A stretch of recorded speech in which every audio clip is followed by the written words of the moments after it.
The word karma has traveled a long way from its origins. It has been borrowed, lightened, turned into a bumper sticker.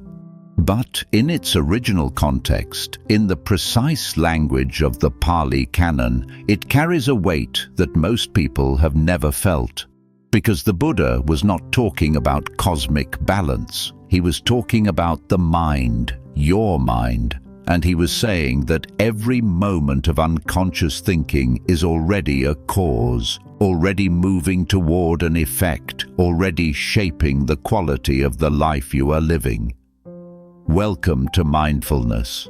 What we are building together in this video is a full and faithful picture of that teaching. 7 parts, each one distinct.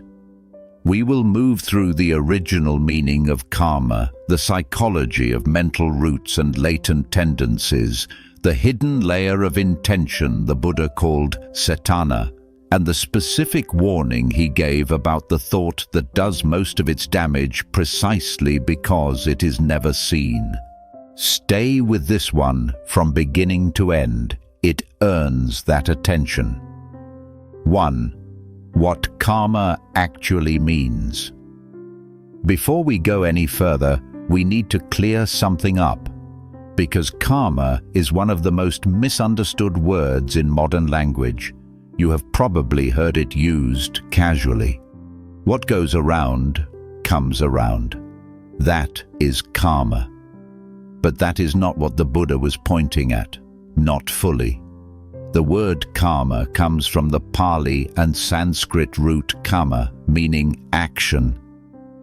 In the Nibbedhika Sutta, the Buddha said something that reframes the entire concept. He said, "Intention is what I call karma. Having intended, one acts through body, speech, and mind. Intention is karma, not just the action itself, the mental movement that precedes the action. This means karma is not a cosmic scoreboard somewhere in the universe keeping track of your good and bad deeds. It is something far more immediate. It is the way your intentions shape your inner world, and through that, your outer experience. Every time you act from greed, even in thought, you are training the mind toward greed. Every time you act from compassion, you are training the mind toward compassion. The mind becomes what it repeatedly touches. This is not metaphor. In the Pali Canon, the Buddha describes the mind as something that can be cultivated or neglected, sharpened or dulled. Like a field, what you plant grows. What you ignore dies. And the planting happens at the level of intention, which means it happens at the level of thought. Most people assume karma catches up with them eventually, somewhere in the future. But the Buddha was pointing at something happening right now, in this moment, in the quality of attention you are bringing to your own mind. The consequences of your intentions are not delayed. They begin the instant the intention arises. The mind that habitually thinks in resentment is already living in a resentful world. The mind that habitually thinks in openness is already living in a more open one. This is not punishment. This is simply how the mind works. So the question that Buddhism invites you to ask is not, "What have I done wrong?" The question is, what am I intending right now, in this very moment? Because that intention is already karma. It is already creating something. And once you truly see that, you can never be quite as unconscious about your own thinking again. 2. The opening verses of the Dhammapada and why they hit differently. The Dhammapada begins with 2 verses that have been studied for over 2,000 years, and yet most people who encounter them move on too quickly because they seem simple.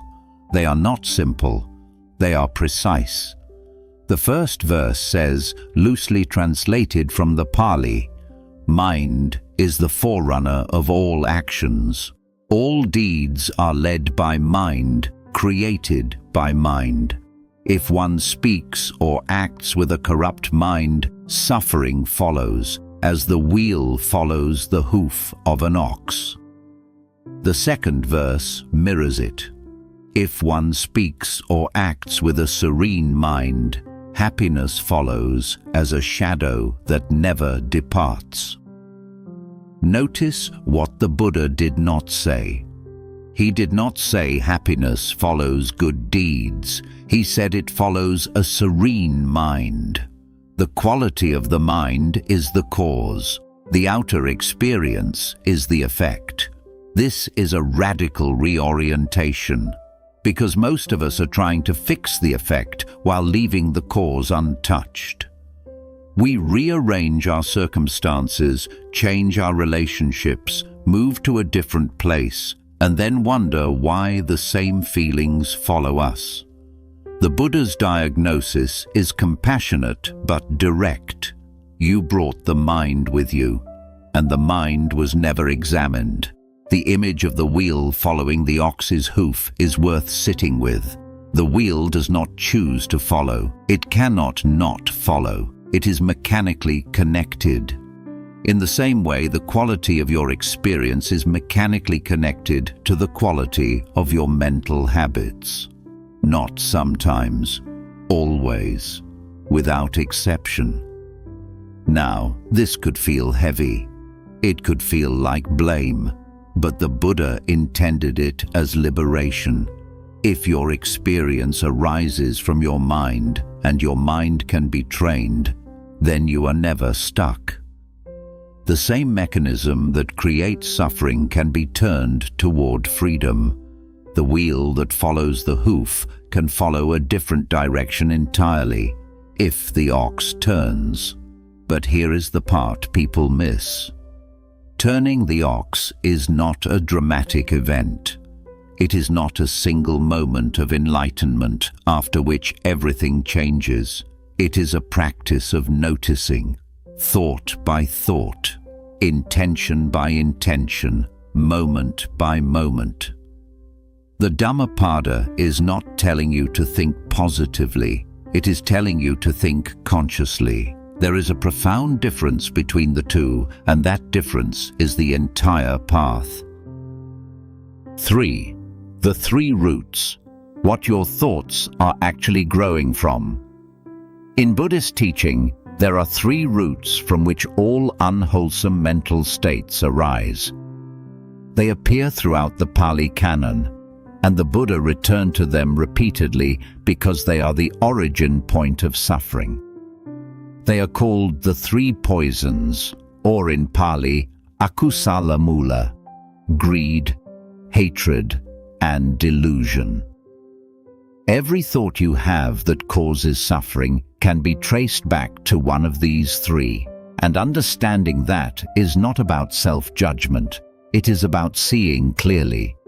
Greed here does not just mean wanting money, it means the quality of grasping, the thought that clings, the mental movement that says, I need this to be okay. I need this person to behave differently. I need this moment to be other than it is.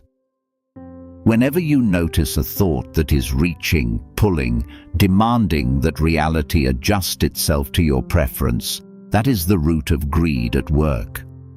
Hatred does not just mean rage, it means aversion. The thought that pushes away, the mental movement that says this should not be happening, this person is wrong, this feeling is unbearable. I cannot stand this. Whenever you notice a thought that is resisting, hardening, rejecting, that is the root of aversion at work. And delusion, perhaps the subtlest of the 3, means the quality of not seeing clearly.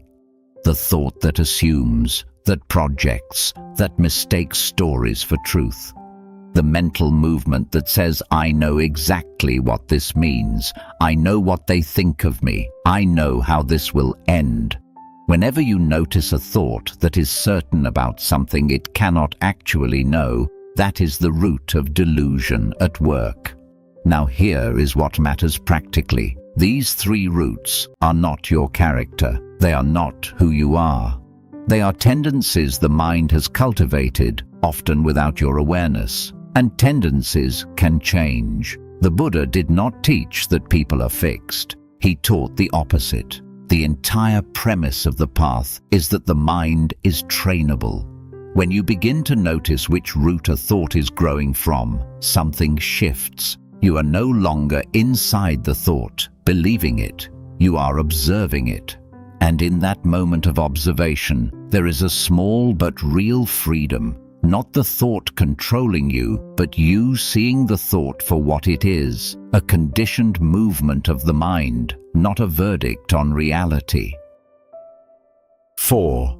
Cetana, the hidden intention beneath every thought. There is a Pali word that does not have a clean translation in English. It is cetana.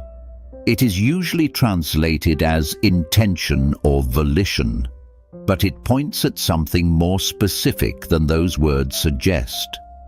Cetana is the directional quality of a mental act. It is not just what you think. It is the orientation behind the thinking.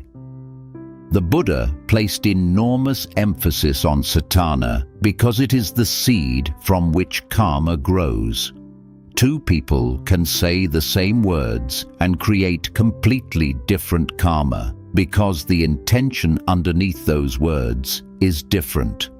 One speaks to help, one speaks to wound. The external act looks identical. The internal act is entirely different. This means that your thoughts carry a direction that you may not always be aware of. And becoming aware of that direction is one of the most important practices in Buddhist psychology, called Abhidhamma in the Pali tradition, which describes mental factors with extraordinary precision. When you sit with a difficult feeling, are you turning toward it with curiosity, or are you using it as evidence against yourself? That orientation is cetana. When you think about a person who has hurt you, is the thought moving toward understanding or toward building a case? That movement is cetana. The thought itself is almost secondary. The intention beneath the thought is where the karma lives. Here is something worth pausing over. Most of us have never been taught to examine cetana. We were taught to monitor our actions and sometimes our words.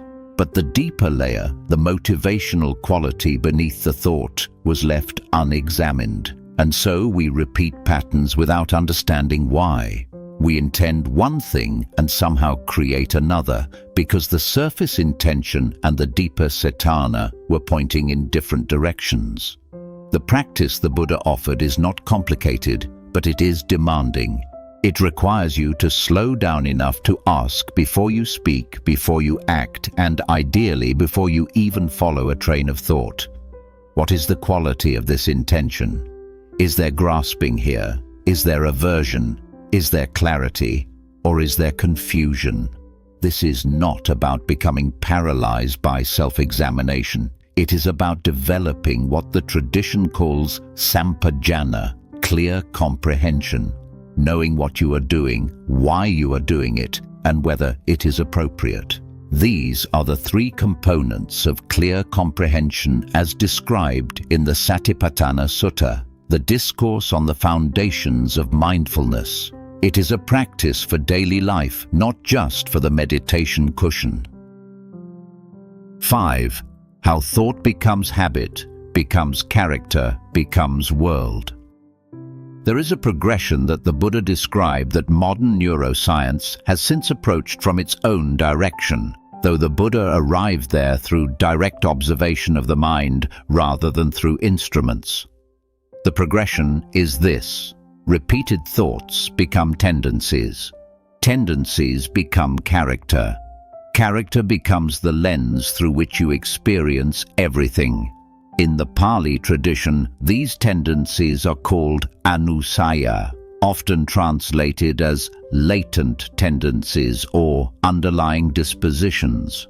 They are not things you can see directly. They are patterns of mind that activate automatically when the right conditions appear. A person with a strong latent tendency toward anxiety will find anxiety arising in situations that someone else would move through calmly, not because their life is harder, but because the mind has been shaped over time to respond that way. The Buddha identified 7 major latent tendencies in the Pali Canon, including sensual desire, aversion, views, doubt, conceit, craving for existence, and ignorance. These are not moral failures. They are descriptions of how an untrained mind tends to move, and the word untrained is important because it implies that training is possible. Here is what this means for your daily life. Every time you follow a habitual thought without examining it, you are deepening the groove of that tendency. Every time you notice a habitual thought and choose not to follow it automatically, you are beginning to loosen that groove. The thoughts you entertain most frequently are quite literally building the architecture of how you will experience tomorrow. This is why the Buddha placed such emphasis on the quality of attention, not just in formal meditation, but in the texture of ordinary moments. The way you think about a minor frustration, the way you respond internally to a stranger's behavior, the story you tell yourself about why something went wrong. These are not trivial. They are the material from which your mind is being constructed, moment by moment. There is a phrase in the Anguttara Nikaya where the Buddha compares the mind to water. A body of water that is disturbed by wind cannot reflect clearly. A body of water that is still reflects everything precisely. The practice of attending to your thoughts is the practice of settling the water, not by forcing it to be still, but by understanding what disturbs it and choosing moment by moment not to add more turbulence. 6. The monkey mind, teaching and what it actually requires of you. You may have heard the phrase monkey mind. It is often used casually now to describe a busy, distracted mental state. But its roots in Buddhist teaching are more precise and more useful than the casual usage suggests. In the Pali Canon, the Buddha used animal metaphors carefully and purposefully. In various suttas, the mind that is untrained is compared to a monkey in a forest, swinging from branch to branch, never settling, never still. The branches are sense objects, thoughts, memories, anticipations. The monkey cannot stop. Not because stopping is impossible, but because it has never been shown how. The teaching here is not that the busy mind is bad. It is that the busy mind is untrained, and an untrained mind is not a fixed condition. It is a starting point. What the training actually requires is something most people underestimate. It requires patience rather than force. The common mistake is to try to silence the mind by pushing thoughts away. But in Buddhist practice, particularly in the development of samatha or calm abiding, the instruction is not to suppress thought, but to notice it and gently return. Again and again, without judgment, without frustration at having wandered. This returning is the practice, not the stillness between thoughts, the act of returning.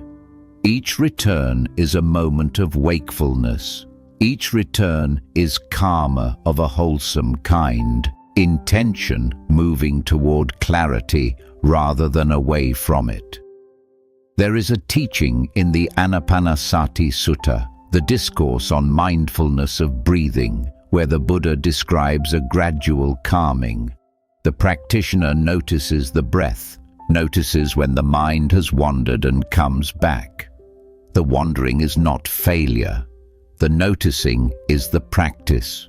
What this means for you, sitting in ordinary life without a formal practice context, is that every moment of noticing your own thinking is a moment of genuine practice. You do not need to be on a retreat. You do not need hours of silence. You need the willingness to pause, even for a single breath, and ask, where is the mind right now? What is it doing? What is it building? That question, asked sincerely, is already the beginning of the path the Buddha described. Not a dramatic awakening, a quiet, consistent turning of attention toward what is actually happening in the mind. That is the practice. And it is available to you in this moment exactly as you are. 7. The thought you don't notice is the one with the most power. We have talked about karma, intention, mental tendencies, and training. But there is one more layer that the Buddha pointed to repeatedly, and it is perhaps the most important for daily life. It is the thought you do not notice, not the thought you observe and return from, not the thought you catch midstream and examine. The thought that runs beneath the surface, so familiar, so constant, so deeply grooved into the mind's habits that it does not even register as a thought anymore. It registers as reality. In Buddhist psychology, this is connected to the concept of papanca, a Pali word sometimes translated as mental proliferation or conceptual elaboration. The Buddha referred to this in several suttas, including the Madhupinika Sutta in the Majjhima Nikaya. Papanca is the mind's tendency to take a simple perception and spin it into a web of associations, judgments, identities, and stories. A sound becomes a thought becomes an interpretation becomes a belief becomes the filter through which everything else is perceived. And most of this happens below the threshold of awareness. This is why the Buddha's teaching on mindfulness is not primarily about relaxation, though calm often arises from it. It is about seeing. The Pali word for mindfulness is sati, which carries the meaning of remembering or clear seeing. You are remembering to be present. You are seeing what is actually happening in the mind, rather than being unconsciously carried by it. The thought you do not notice shapes you more than the one you do, because the one you notice has already been brought into the light of awareness. It has lost some of its automaticity. But the unnoticed thought operates freely, coloring perception, driving speech and action, creating karma without any conscious participation on your part. Here is a way to understand this from the inside. Think of a belief you hold that feels like simple common sense, not an opinion, a fact, the kind of thing that is so obvious it barely seems worth questioning. Now ask yourself, when did I choose to believe this? Was there a moment when I examined it, weighed it, and consciously decided it was true? Or did it arrive quietly, through repetition, through culture, through the accumulation of small, unnoticed moments? Most of our deepest convictions arrived the second way, and many of them are shaping our experience of this very moment without our awareness. The Buddha's response to this was not despair, it was investigation. The Pali word is vimamsa, discernment, the quality of genuine inquiry. Not arguing with your thoughts, not suppressing them, not replacing them with better ones, but looking at them directly, with the kind of patient attention that sees clearly. In practical terms, this means developing the habit of occasionally stepping back from what feels most obvious. The thought that feels like truth, the interpretation that feels like fact, the story about yourself or someone else that has never once been questioned. And simply asking, is this what is actually happening, or is this what my mind has been conditioned to see? This is not an easy practice. Papanca is persistent. The mind wants to proliferate. It wants to take each moment and expand it into a narrative. But every time you catch that process, even once a day, even once a week, something loosens. A groove becomes slightly less deep. A tendency becomes slightly less automatic. And over time, this is how the mind begins to clear.